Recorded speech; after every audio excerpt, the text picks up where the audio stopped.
Hello everybody, I'm Marty McConnell, the Off-Grid Gecko, and this is the first day of Axe Cordwood Challenge. I'm not going to do a whole lot today, but I'm going to try and knock down a tree and limb it, and the first one that I'm starting on is of course the biggest tree that I can find. Yeah, leave it to me to make things difficult.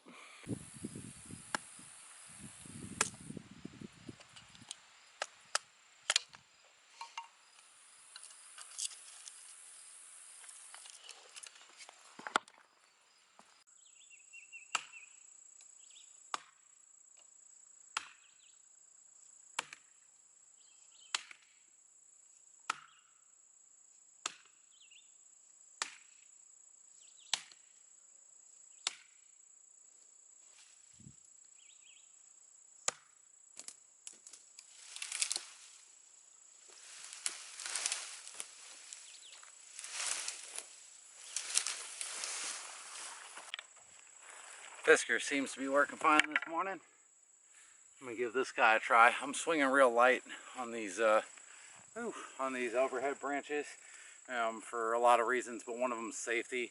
You need to maintain control of the axe, so swinging heavy is generally not a good thing. Swinging heavy above your head, definitely not a good thing. Maintain constant control of the axe. That way this thing doesn't get enough momentum. You can stop it before it comes down and takes a chunk out of your foot or your leg.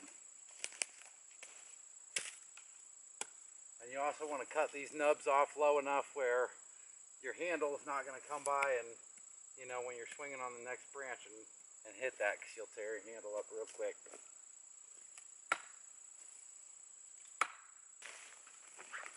I think I found a little maple tree sapling over there. If I can, I'm going to work around him and let him grow.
Alright, I've got all the limbs cleared out.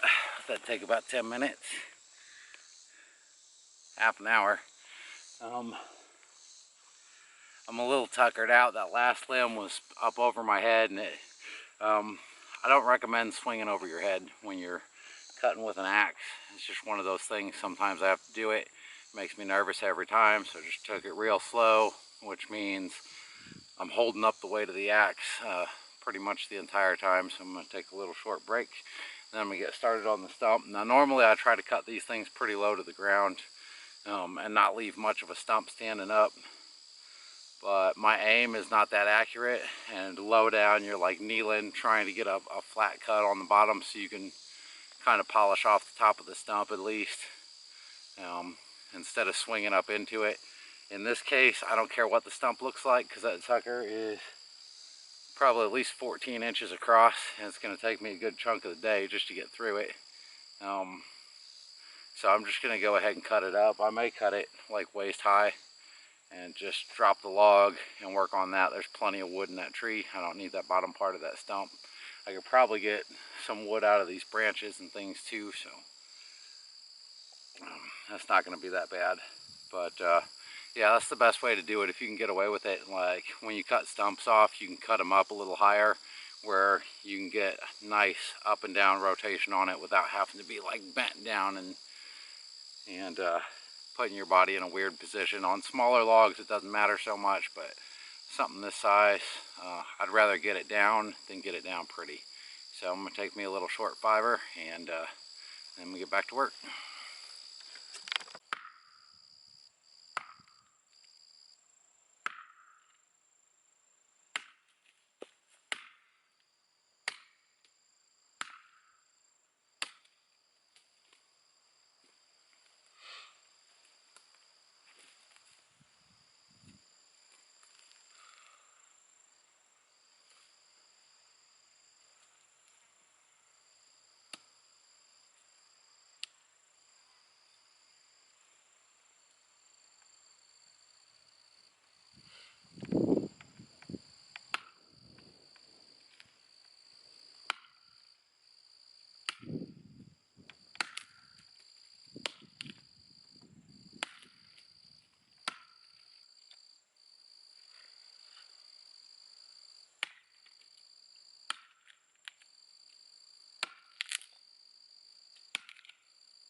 side of that chunk.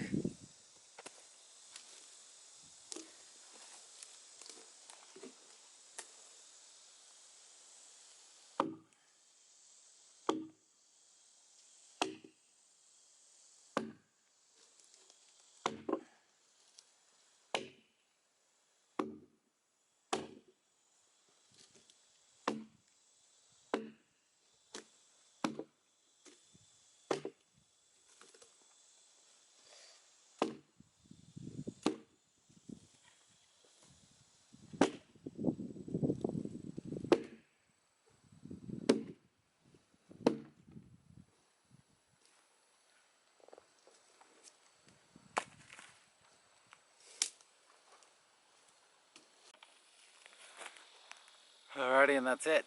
So for today, I got blisters all over me, broken axe handle, heading back to the house to get on with some other things. So the purpose of Cordwood Challenge, I think, is just kind of training yourself. Like for me, it's physical training. It's staying up to the task because I'm not getting any younger. But knowing that you could take an axe and go out to the woods and chop enough wood to keep your family or your little hovel warm if you had to, like that was, I think, it's one of those meta things. There's a lot of parts to it. I'll go ahead and put a link to Ben and another one to Steven down below, Skill Cult and the Scottish Axeman. And just so, I mean, they kind of run the thing. I think Ben's still running it this year. I'm not sure. But if someone else is running it, I'll find them, put a link in there too. But these two guys that you can learn a lot from, Steven Edholme actually started the thing a while back, and now it's just become like a yearly recycled event. But I'll be chopping some more. I'll be posting updates regularly, so just if you want to follow along, if you want to join in the Cordwood Challenge, I invite you to do so. If you feel safe using an axe, it is a good way to get, it is the best way to get experience using an axe. Start with small trees, stay within your comfort zone, and before every swing, just know where your axe is going to go, where it might deflect to. It'll be a little slower, but it'll be safer. You don't want an axe sticking in your foot. The objective of this, I mean, somebody's probably going to get hurt every year doing Cordwood Challenge, but the objective is to stay up on safety as well. So you want to cut as safely as you can. It's not a race to the finish line. You know, if you make it or if you don't make it, there's no grand prizes and lovely parting gifts for whoever, you know, can chop the most. It's not about that. It's about going out and knowing that you can do this. So it's kind of hard to chop wood if you got an axe sticking out of your leg. We don't want that from anybody. I don't think anybody wants that. And I definitely don't recommend starting on a tree this size. I mean, this is a pretty serious undertaking. I may make it, to the more experienced guys, I may have made it look incredibly difficult. To some of the less experienced guys, I may have made it look easy. I don't know. But yeah, definitely not a good choice for your first tree. I would try to stay with things that are like 6 to 8 inches in diameter if you can. They're easier to split, they're easier to fell, and I would urge you to stay away from cedar trees as well. If this is your first time like clearing low limbs on a cedar tree with an axe, it's not a good way to get practice.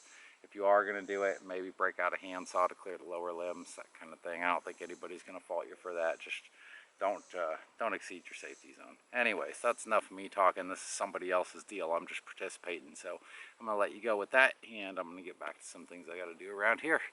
Have a good one. Don't forget to visit me from time to time, and you can make that easier by subscribing. I'll see you later.